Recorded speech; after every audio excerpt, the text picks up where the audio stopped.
Boa tarde a todos. Eu sou Aldo Bisoc, sou branco, alto, estou sentado no meu escritório com uma parede branca atrás de mim e estou com uma camisa verde clara. Eu quero começar dizendo que é um prazer participar desse segundo colóquio internacional de diacronia do português. Eu quero agradecer aos organizadores, em especial ao professor Vicente Martins, pelo gentil convite, e dizer também que é uma alegria participar de um evento em homenagem ao meu amigo e colega Mário Viaro. Eu e o professor Mário Viaro temos uma história aí de praticamente 20 anos de amizade, de companheirismo, de coleguismo, de parceria em vários projetos. Tudo começou em 2004, quando eu fui dar uma palestra na USP, e ele estava na plateia, e após a palestra ele chegou para mim com o meu primeiro livro na mão, pedindo um autógrafo e dizendo que era meu fã. Vocês imaginem, né? O maior etimólogo do Brasil chegando para mim dizendo que era meu fã, né? E desde então a gente selou aí uma parceria, uma amizade, trabalhamos juntos várias vezes em vários projetos, estamos juntos nesse momento presente, nesse projeto Delpo, sobre o qual eu vou falar hoje. Então, para mim é muito gratificante poder participar dessa homenagem mais do que merecida ao meu amigo professor Mário Eduardo Viaro. Bom, o que ocorreu foi o seguinte: eu tinha então publicado dois livros. O meu primeiro livro era basicamente a minha tese de doutorado. E nela eu fazia uma proposta de uma nova teoria sobre a etimologia, sobre a maneira de classificar etimologicamente as palavras, porque eu havia notado que muitas palavras eram classificadas de uma maneira errônea. Palavras que muitas vezes eram semicultas, mas que eram consideradas pelos livros de então como palavras cultas, e uma série de processos de mutação fonética, fonológica, não eram levados em consideração na classificação dessas palavras. Então eu propus uma teoria totalmente nova sobre a etimologia. E esse livro, que se chama Léxico e Ideologia na Europa Ocidental, acabou, tempos depois, sendo, inclusive essa teoria acabou sendo incorporada nesse projeto do qual eu vou falar aqui nessa palestra com vocês. Agora, depois disso, nesse meio tempo, eu, de 2006 a 2015, escrevi uma coluna mensal na extinta revista Língua Portuguesa. Eu participei dessa revista até o seu fim, em 2015. Então, todo mês eu era desafiado a tratar de assuntos complexos da linguística numa linguagem de popularização, já que era uma revista dirigida ao público leigo, né? E tanto que o meu terceiro livro, chamado O Universo da Linguagem, é uma coletânea de artigos que eu publiquei nessa revista e também em algumas outras. Muito bem, e durante esse tempo, eu e o Mário estivemos sempre em contato, até que em 2012 ele me convidou para fazer parte do GMHP, que era o Grupo de Morfologia Histórica do Português. Esse grupo é um grupo de pesquisa credenciado junto ao CNPq e que faz estudos exatamente sobre morfologia histórica, ou seja, sobre a evolução da morfologia das palavras, né? Esse era o primeiro passo para um projeto maior que a gente iria desenvolver tempos depois, que foi em 2013, quando a Pró-Reitoria de Pesquisa da USP anunciou que, a partir de então, nós não precisaríamos mais recorrer a fontes externas para financiar nossas pesquisas, porque a própria USP estava providenciando uma verba própria para incentivar os chamados NAPs, né, ou Núcleos de Apoio à Pesquisa. Então foi naquele momento que o Mário percebeu a oportunidade de criar um núcleo de pesquisa em etimologia e história da língua portuguesa. E foi justamente aí que surgiu então o NEIUP, é o Núcleo de Apoio à Pesquisa em Etimologia e História da Língua Portuguesa. Imediatamente depois da criação do NEIUP, da qual eu participei, eu fui convidado a fazer um pós-doutorado sob a supervisão do Mário. E nesse pós-doutorado, nós começamos a desenvolver os projetos desse núcleo. O primeiro projeto que nós desenvolvemos chamava-se Projeto Retrodatação. O que é esse projeto? Toda palavra na língua ela tem aquilo que a gente chama de terminus a quo, ou seja, o primeiro registro escrito dessa palavra, né? A primeira ocorrência documentada de uma palavra. E o que nós tínhamos constatado é que muitas datas, muitas datações de primeira ocorrência, de terminus a quo, que apareciam nos dicionários etimológicos, estavam incorretas, porque nós tínhamos ciência de que havia documentos mais antigos em que aquela palavra já aparecia. Então, retrodatação significa, basicamente, estabelecer para uma palavra uma data mais antiga do que aquela que atualmente se conhece, né? Para isso, nós desenvolvemos um software chamado Moedor. Por que ele chama Moedor? Porque ele faz mais ou menos a mesma coisa que um moedor de carne. A gente coloca a carne no moedor e ela sai toda moidinha, né? A ideia do moedor era o seguinte, partir de uma edição diplomática de um texto, jogar esse texto no programa, e esse texto iria dividir, e esse programa iria dividir o texto, palavra por palavra, inclusive fazendo já a conversão para a forma da palavra, que a gente chamaria de forma dicionarizada, ou seja, no caso de um substantivo, seria no singular. No caso de um adjetivo, o masculino singular. No caso de um verbo, o infinitivo. E assim por diante. E esse programa também decompunha, por exemplo, contrações, como uma contração de preposição com um artigo. Então, se aparecesse lá pelas, né, ele separava na preposição por ou per, dependendo do caso, e mais o artigo as, que depois era convertido para o artigo masculino o. E assim por diante. E todas essas informações eram jogadas, são, né, jogadas num banco de dados. E, aliás, quem desenvolveu todo esse processo informatizado foi o saudoso professor Marco Dimas Gubitoso, do Instituto de Matemática e Estatística da USP, infelizmente já falecido, aliás, precocemente falecido, e ele desenvolveu esses softwares, ele desenvolveu o banco de dados, um banco de dados muito poderoso, em que todas essas palavras iam sendo ali registradas e catalogadas. Isso deu margem a que a gente fosse um passo adiante e desenvolvesse um novo projeto, que era o projeto Delpo. O que é o projeto Delpo? É o projeto de criação do Dicionário Etimológico da Língua Portuguesa. Por que a gente teve essa iniciativa?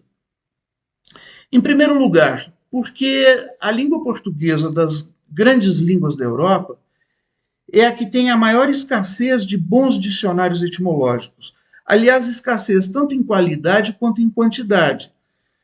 Quando a gente pensa em dicionários etimológicos da língua portuguesa, geralmente a gente se refere ao dicionário do José Pedro Machado ou então ao dicionário do Antônio Geraldo da Cunha. Nós temos aqui também, no Brasil, o dicionário Wise, que é um ótimo dicionário. Ele traz as etimologias e traz as datações das palavras, mas ele não é um dicionário etimológico. De modo que a gente começou a sentir a necessidade de criar um dicionário que fosse melhor do que esses já existentes e, ao mesmo tempo, mais moderno. Então, nós pensamos num dicionário 100% online, que, por essa razão, por não ter que ser impresso em papel e reeditado periodicamente, ele pode ser atualizado até diariamente. Ou seja, cada vez que um novo dado aparece, né, uma nova palavra é registrada ou uma nova datação é registrada para essa palavra, imediatamente isso é incorporado ao dicionário. Além disso, por ser um dicionário informatizado, ele tem uma série de recursos que eu vou explicar mais para frente, que permitem assim uma pesquisa muito avançada, de tal maneira que ele é utilíssimo não só para o consulente leigo, ou seja, aquela pessoa que simplesmente tem a curiosidade de saber a origem de uma palavra, mas também para pesquisa científica. Então ele acaba sendo um dicionário muito importante também para pesquisadores, né? E esse dicionário, nós tínhamos a pretensão, não sei se vamos conseguir isso, mas nós tínhamos a pretensão, temos a pretensão, de que ele seja o mais moderno do mundo, dentre os dicionários etimológicos, né? Por ser um dicionário totalmente online, atualizado em tempo real, e com uma série de inovações, dentre as quais aquela que eu já citei, de que a classificação das palavras utiliza uma teoria mais moderna do que dos dicionários tradicionais, né? Uma teoria que foi, em grande parte, desenvolvida por mim e pelo professor Mário Viaro, né? Nós chegamos a publicar um artigo em conjunto em que nós apresentamos essa teoria, essa nova notação, essa nova nomenclatura, né, essa nova terminologia. Esse artigo foi publicado no exterior e esse dicionário Delpo utiliza essa teoria. Então, ele é um dicionário moderno em todos esses sentidos. Uma outra característica desse dicionário é que ele, além de utilizar esse processo que eu já mencionei, da retrodatação, ou seja, procurar fazer uma datação das palavras a mais precisa possível, ela tem a característica de datar e estabelecer o étimo de cada acepção. E o que quer dizer isso? Quer dizer que, como vocês sabem, uma determinada palavra no dicionário é polissêmica. Ela tem vários significados, várias acepções. E uma das constatações do nosso modelo teórico é que, embora a palavra possa ter uma única origem, né, à medida que ela vai ganhando novas acepções, essas acepções muitas vezes têm étimos diferentes entre si e diferentes do étimo original da palavra. Por exemplo, se nós pegarmos a palavra estrela. A palavra estrela veio do latim stella e originalmente indicava um astro, um corpo celeste. Muito bem. No entanto, uma das acepções de estrela é artista famoso, né? Estrela de Hollywood, por exemplo. Esse significado, essa acepção de estrela, não veio do latim, veio do inglês, né?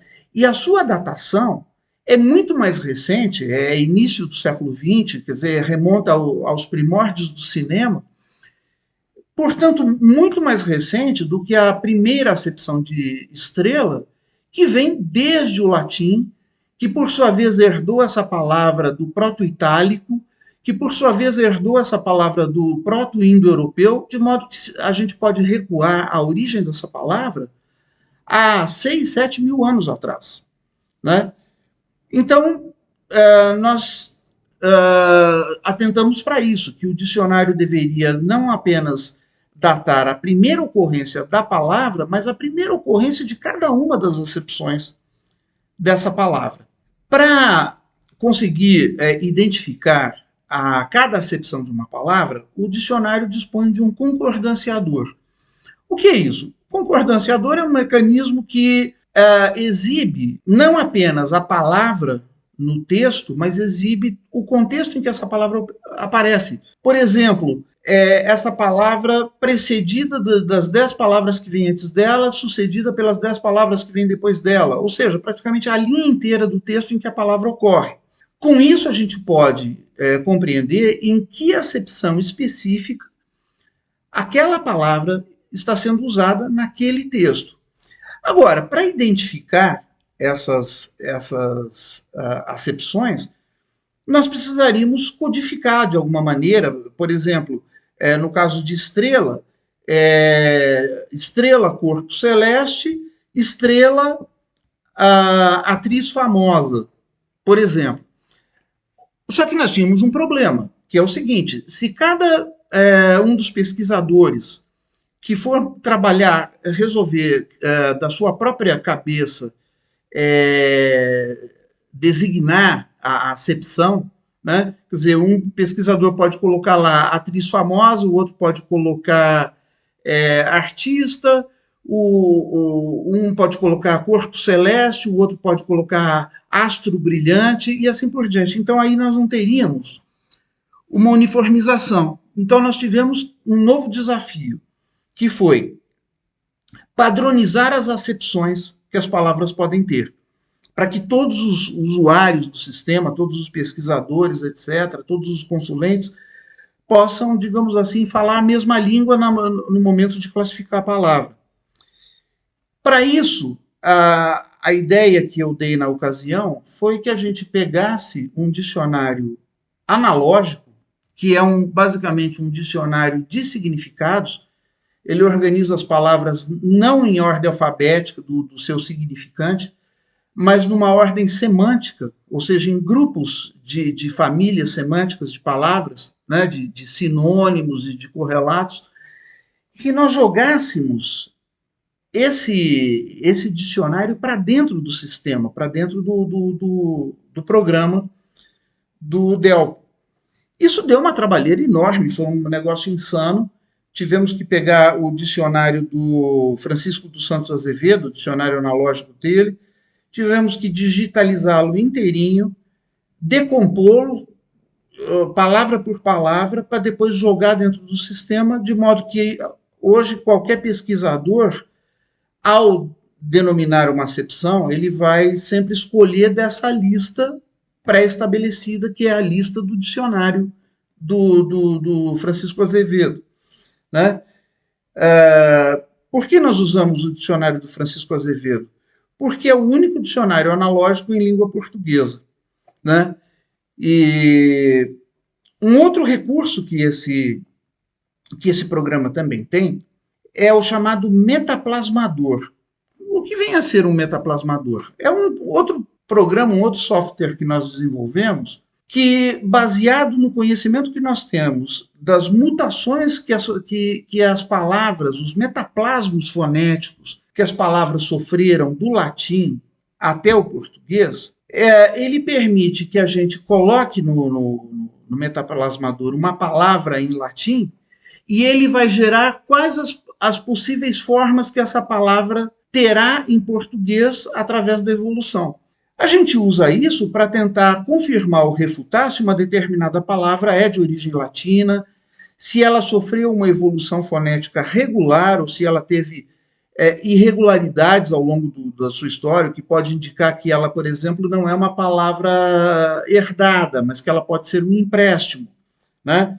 Ou então aquilo que nós chamamos de palavras semivulgares, que são palavras herdadas, mas que por serem de um uso muito restrito, muitas vezes um uso apenas num ambiente religioso, por exemplo, como muitas palavras da liturgia, elas sofreram uma evolução fonética irregular, ou seja, elas foram menos desgastadas pelo uso ao longo do tempo do que palavras de uso diário, de uso comum, certo?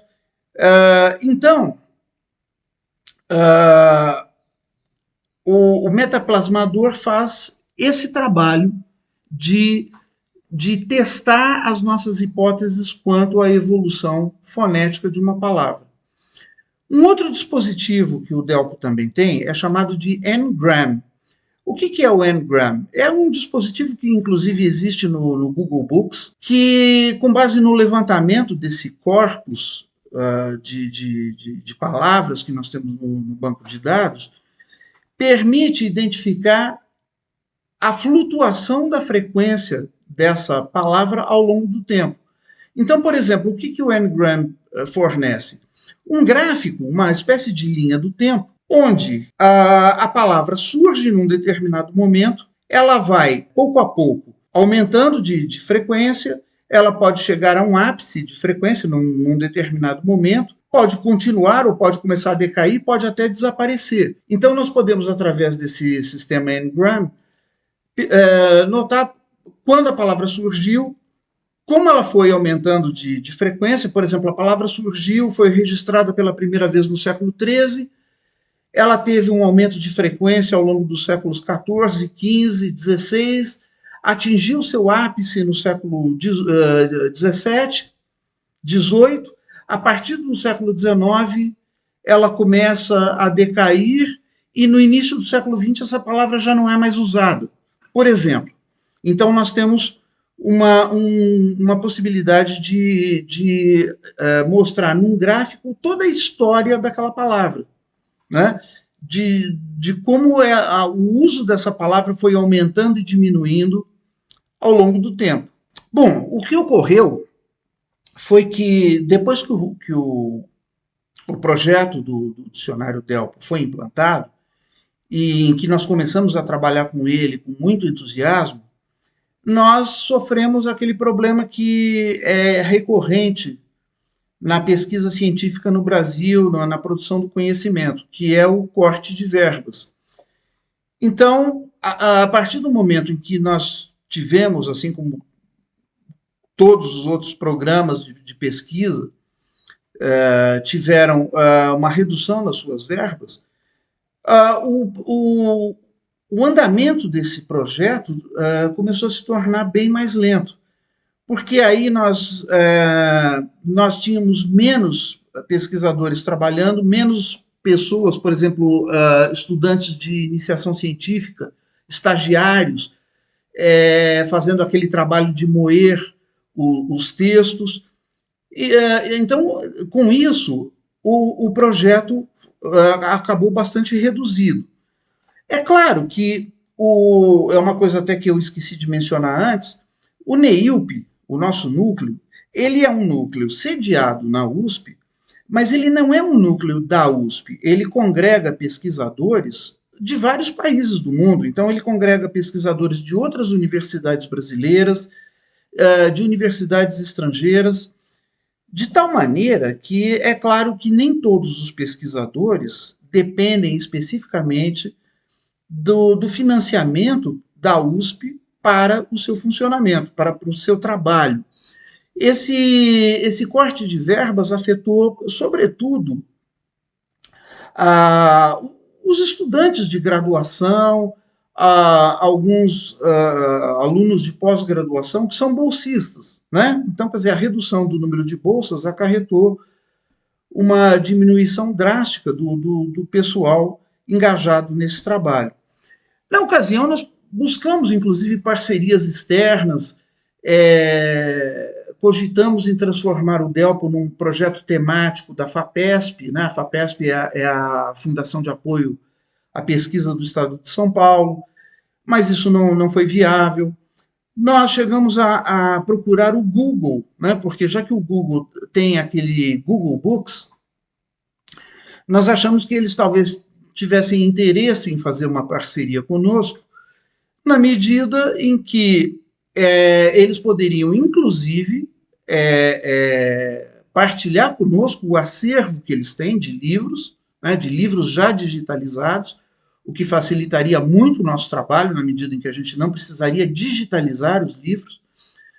E, ao mesmo tempo, nós até havíamos oferecido a possibilidade de, em troca, o Google usufruir os nossos dados e até mesmo colocar ali a sua logomarca, ali, fazer sua propaganda no nosso site, né? Como um patrocínio, como um apoio cultural.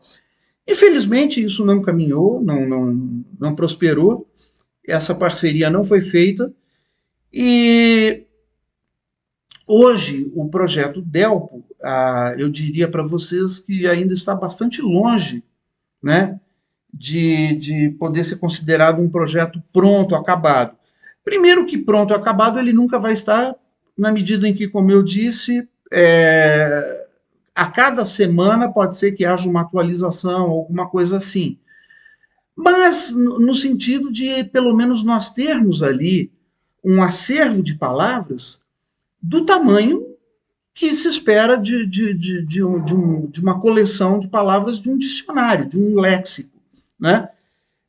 Nós, infelizmente, ainda estamos bem longe disso e caminhando bem devagar para atingir esse objetivo, né? Agora, todo esse processo que eu tenho vivido dentro do NEILP e mais especificamente atuando nesse projeto Delpo, me fez também aprender muitas coisas, descobrir muitas coisas a respeito de etimologia, repensar muitos conceitos, né? Por exemplo, nós tivemos que elaborar um manual de uso do programa. Esse manual é praticamente um livro que nós tivemos que escrever explicando como é feito todo o processamento, como o programa funciona, como ele é alimentado, etc. e tal. Isso acabou me estimulando a redigir o meu quarto livro, que se chama Uma Breve História das Palavras, da pré-história à era digital, em que eu falo numa linguagem de divulgação, portanto acessível ao público leigo, sobre o que é etimologia, o que nós fazemos, quais são os problemas que nós enfrentamos, como é que as palavras surgem, como é que elas evoluem. Eu mostro que a evolução da língua e a evolução das palavras dentro da língua ocorre segundo mecanismos muito semelhantes ao da evolução biológica, né, em que também existe a mutação, existe a seleção natural.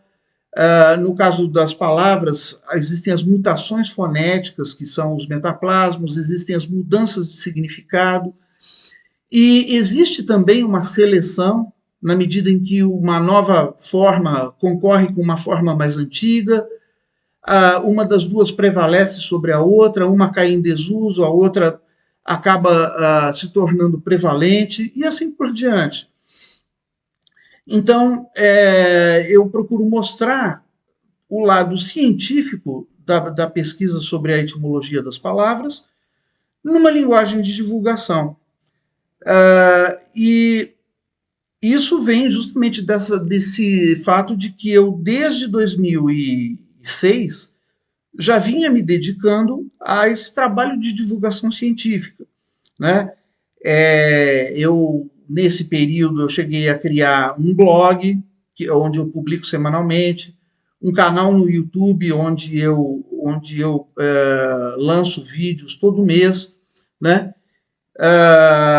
E, inclusive, eu aproveito para convidar vocês a conhecerem o meu blog, que se chama Diário de um Linguista, e também o meu canal do YouTube, que é o Planeta Língua. Sobre o livro, esse livro que eu mencionei, Uma Breve História das Palavras, parece inclusive que vai haver um sorteio aqui durante esse evento, em que alguns de vocês poderão ganhar exemplares desse livro, né? E, além disso, especificamente sobre o meu canal do YouTube, eu recentemente lancei uma campanha de captação de apoios para que eu possa continuar desenvolvendo esse trabalho de divulgação da linguística nas redes sociais de uma maneira mais profissional, porque hoje eu faço isso ainda de uma forma um tanto amadora. Eu tenho procurado fazer com o máximo de qualidade possível, né, com o máximo que me é possível com os recursos que eu tenho, mas eu gostaria de poder montar uma equipe profissional para produzir vídeos com mais frequência, com mais qualidade, e com isso, evidentemente, conquistar mais público, ou seja, divulgar o conhecimento linguístico para mais pessoas, né? Então, eu estou fazendo uma campanha de captação de apoios através da plataforma Apoia-se, né? No site apoia.se/Planeta Língua, tudo junto. É a maneira que eu tenho encontrado para tentar continuar com esse meu trabalho, que, modéstia à parte, eu acho que é um trabalho importante que eu venho fazendo, né? De divulgação da linguística, através de blog, através de Facebook, através de Instagram, através de YouTube, através dos meus livros, das minhas palestras, né? E, para finalizar, então, eu gostaria de deixar aqui o endereço do meu site, www.aldobizoc.com.br. Na verdade, esse site está aí, é um site provisório, ele ainda precisa de uma reformulação, mas desde já vocês encontram nesse site todas as minhas redes sociais, links para comprar os meus livros, meu e-mail de contato, através do qual vocês podem entrar em contato comigo, fazer perguntas ou me convidar para palestras, para eventos, etc. Então, eu gostaria de, nesse momento, já me despedindo, agradecer pela oportunidade, mais uma vez agradecer ao professor Vicente Martins por essa maravilhosa oportunidade de estar aqui falando com vocês, mostrando um pouco do meu trabalho e mostrando um pouco do trabalho do Delco e do NEIUP, né, daquilo que nós estamos fazendo, e, mais uma vez, reforçando que nada disso teria acontecido, nada disso teria sido possível se não fosse a iniciativa pioneira do professor Mário Eduardo Viaro, né, que ali, muito corajosamente, foi abrindo espaços, foi tendo ideias e foi pondo essas ideias em prática de maneira que hoje, apesar de todos os percalços, apesar das dificuldades financeiras que nós temos, etc., hoje nós temos um núcleo de pesquisa pioneiro, né, em etimologia, em história da língua portuguesa, que tem, além do projeto Delco, outros tantos projetos, né? Vocês entrando no site do NEIUP, vocês vão ver a grande quantidade de projetos e a grande quantidade de pesquisadores que nós temos nesse núcleo. Então, nada disso teria sido possível se não fosse a coragem e a determinação do professor Mário. Então, eu deixo aqui o meu abraço para ele. Eu agradeço mais uma vez a oportunidade de estar aqui falando para vocês, agradeço ao professor Vicente Martins, aos demais organizadores do evento. Eu acho que esse evento já é um sucesso e me coloco à disposição de vocês para responder perguntas, para atender no que for possível. Ok? Muito obrigado.